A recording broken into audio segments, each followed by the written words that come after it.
भूत बनकर भटकूंगा मैं। यह सुनने के बाद सिपाही वहां चोर को बांधकर आराम करने चला गया। सिपाही के जाने के बाद चोर भगवती और उसकी बेटी धनवंती को अपने छिपाए धन के बारे में बताने लगा। उसने कहा, अगर आप अपनी बेटी धनवंती की शादी मेरे साथ कर देंगी तो मैं आपको अपने छिपाए धन के बारे में बता दूंगा।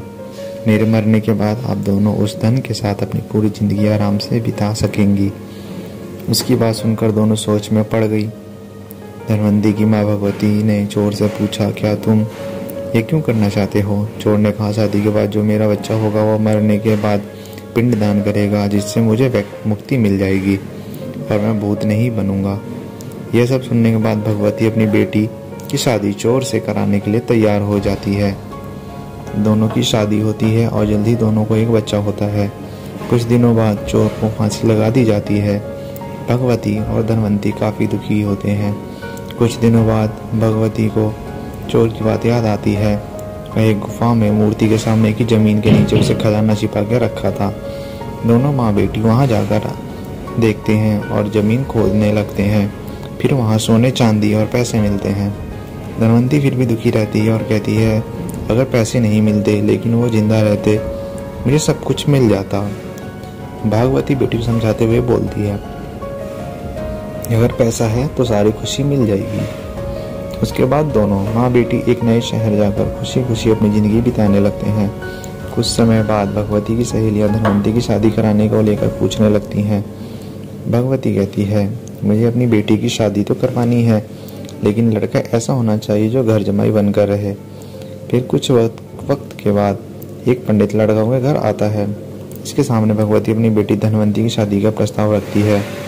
उनका बड़ा घर देखकर, पैसा देखकर लड़का लालच में आकर शादी के लिए हाँ कर देता है। वह कुछ वक्त तो उनके साथ रहता है और भरोसा जीतने के बाद एक रात घर से सारे गहने और पैसे लेकर भाग गया। इस दुख में धनवंती की माँ भगवती की मौत हो गई और धनवंती गरीब और अकेली हो गई। उसके बाद वो उस शहर से अपने बच्चों के साथ दूसरे शहर निकल पड़ी।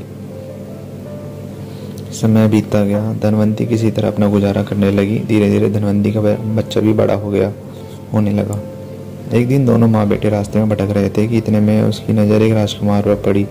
इसके गले को एक अजगर ने जकड़ रखा था। धनवंती के बेटे ने उस अजगर को काफ़ी मुश्किल के बाद राजकुमार के गले से निकाला, लेकिन अफसोस तब तक राजकुमार की मौत हो गई थी। इस बीच राजकुमार के पिता को उस राज्य के राजा थे वहाँ पहुँच गए। बेटे की मौत से वह काफ़ी दुखी हुए, लेकिन धनवंती के बेटे के सास को देखते हुए राजा ने धनवंती के बेटे को गोद लेने का फैसला लिया। धनवंती और उसका बेटा महाराज के यहाँ रहने लगे। धनवंती का बेटा देखते ही देखते राजमहल और राजा के सारे कार्य सीख गया और राजा के बेटे की जगह ले ली। राजा की उम्र बहुत ज़्यादा हो गई थी और कुछ वक्त बाद राजा की मौत हो गई। राजा ने मरने से पहले धनवंती के बेटे को सारा राजपाट सौंप उसे राजा बना दिया। उसके बाद धनवंती ने अपने बेटे से कहा कि पिता की मौत के बाद बेटे को पिता की आत्मा की शांति के लिए श्राद्ध और पिंड